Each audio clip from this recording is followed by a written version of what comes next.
ही शेती आमची आहे, तू का नांगरलीस, असं विचारल्याचा राग अनावर आला आणि तिघांनी एका शेतकऱ्याला जातीवाचक शिवीगाळ करत जबर मारहाण केली। या प्रकरणी तिघांसह 20 ते 25 जणांवर अॅट्रॉसिटी आणि विनयभंगाच्या कलमानुसार संगमनेर शहर पोलिसात गुन्हा दाखल करण्यात आला आहे।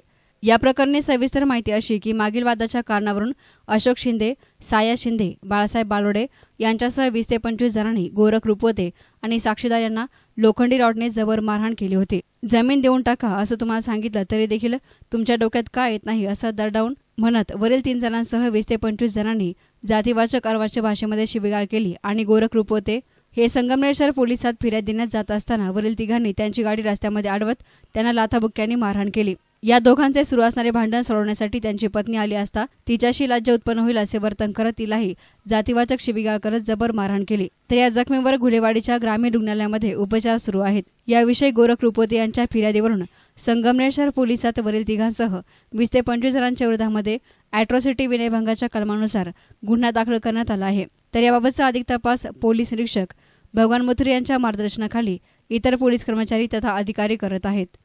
एस9 मीडियासाठी प्रतिनिधी गोरक्ष नेहे, संगमनेर।